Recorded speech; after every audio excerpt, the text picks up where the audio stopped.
Asalaamu calaykum waraxmatullaahi wabarakaatuh. Waa idin salaam walaalaha ugu qaaliga ah meel walba oo dunida ka joogtaan kusoo dhawaada janalkeyga.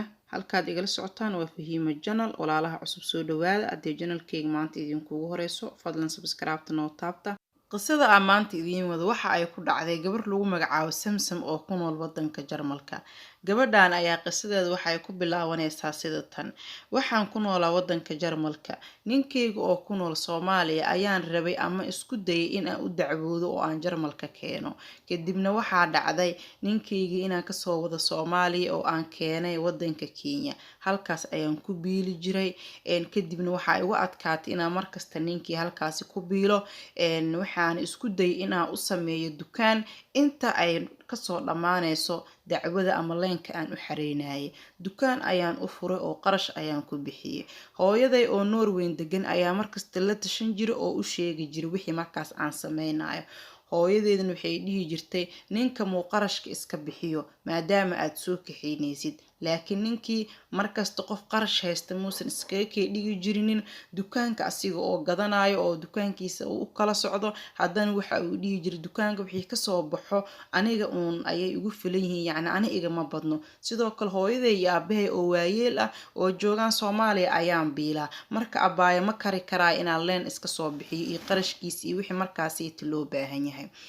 Bis xaaska ayaa markasta gabadhan joogta Jarmalka oo lagu magacaabo Samsam ayaa lacagta ama qarashka markasta loo baahan yahay ninkeeda ka bixin jirtay. Ninkan ilaahay wax amarkiis waxaa dhacday intii Nairobi uu joogay in uu guursado xaaskii ayaa 2 caruur u dhashay. Xaaska 2 caruur ugu dhashay Nairobi waa uu ka qariyay in uu xaas kaleeta u joogto wadanka Jarmalka. Gabadhii markay 2 canug u dhashay oo Nairobi uu ku guursaday ayuu mid kaleetana guursaday.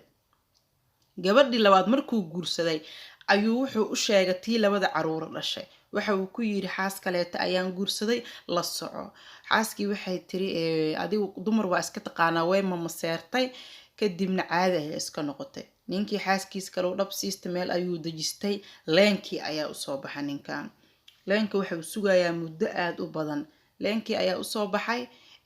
Kadibna waqtigii la rabay in uu baxo oo uu imaado qurbaha ama Jarmalka uu soo aado ayaa wuxuu xaaskii weynaa u sheegay oo Jarmalka u joogta. Wuxuu ku yiri walaal aniga ahayd ma rabo inaan imaado qurbaha waa iska dhib badan yihiin. Hadda waxaa ii kala kacay ama waxaa ii bulaalay dukaankeygii, marka ma rabo inaan qurbo imaado saas la soco.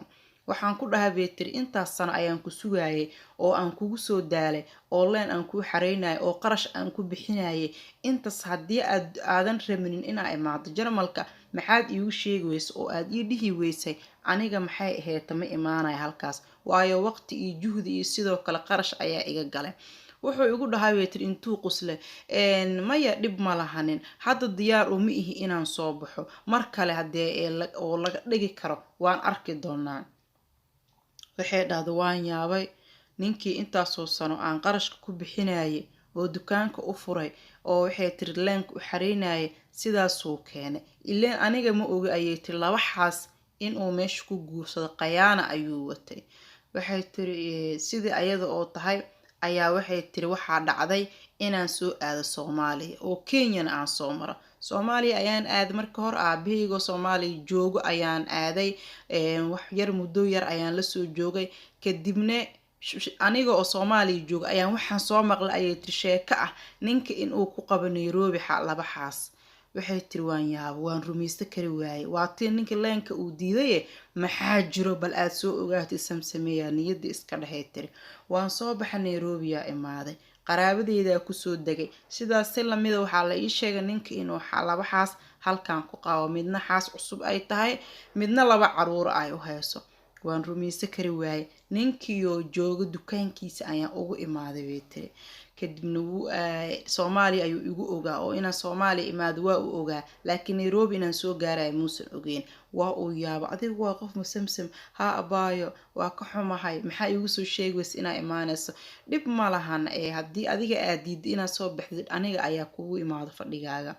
waxaan ku dhaha bay tiri bil ayaan joogi doonaa waddanka Kenya waxaana rabaa inaan isla noolaano wuxuu igu dhaha bay tiri adiga Soomaaliya ayaa kuu ogaa goorma imaad Nairobi maxayse tahay muhiimadda iyo danta ah u imaad waxaan ku dhaha bay tiri soo adiga ma joogtid Nairobi haddii aan imaado maxaa dhib ku jiro soo xaaskaaga ma ihi waxa uu igu dhahay tiri haa dhib ma lahan haddii aad bil joogaysid waa caadi waxaan degi doonaa hotel sidaas la soco ninkii waxaa markii uu sidaas igu yiri okay haye ayaan dhahayay tiri markaas ayaa igu dambeysay tiri ninka habeenkii waan waayay maalintii kale male taleefankiisa ma dhacaayo waxay tiri aniga oo yaaban ayuu maalin isoo wacay wuxuu igu dhaha abaayo xaafadeyda oo ku taalan xaafad heblo iigu imaaw waan soo baxay tiri xaafad yaa ugu imaada saanaagaaba deganay tiri xaafada 2 caruur hayso abaayo waxaa rabaa gabadhan inaan ku baro gabadhan waa xaaskeyga 2 caruur ay haysaa xaas kale ayaa jirto oo xaafad kale ii degan ayadana way imaa doontaa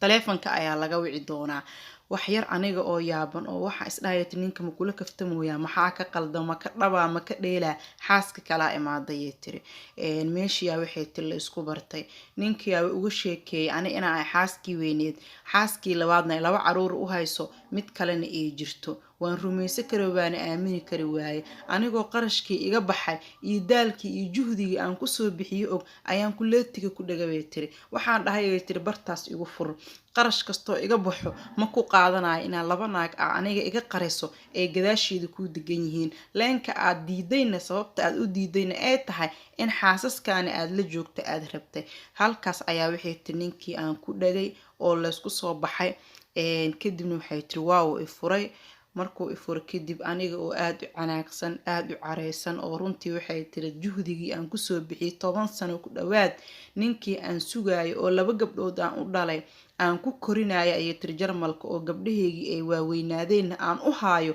intaas dhan muusan iigu fiirin ay tiri ninkii waxay tiri waa kala tagnay xaasaskiisi ayuu u go'ay waxa uu u diiday inuu leenka ku soo baxane waxa ay ahayd xaasaskaas uu yacni inuu ka soo tago ayuu diidanaa marka waxay tiri hooyadeeda ayaan u sheegay dhibka igu dhacay iyo ninkii in aan kala tagna xaasasna uu ku guursaday waddanka Kenya waxa ay ugu tiri hooyadeeda awalbo ninkaas aniga waan kuu sheegay waxaan ku dhahay qarash isaga bixinin laakiin hadalkeyga muusan kuu muuqan hooyadeeda waxay ila hadashay inaa qaladka iyo eeda aniga leeyahay oo qaladka dhan aniga ayay saartay kadibna waxay tiri ninkii waxaan isku dayay in aan isgooyo laakiin markasta waxa ay tiri waxa iga hor muuqdo aan iloobi waayay qarashkii aan ku bixiyay haday ahaan lahayd inaan Nairobi ku biilo hadii iyo sidoo kale hadii ay ahaan lahayd in aad dukaan u dhisay ama dukaan aan u furay sidoo kale qarashkii leenka iyo dacwada inaan aniga bixinaay xitaa lacagta aan u soo diraayo oo ninkeyga aan ku biilaay ayay tiri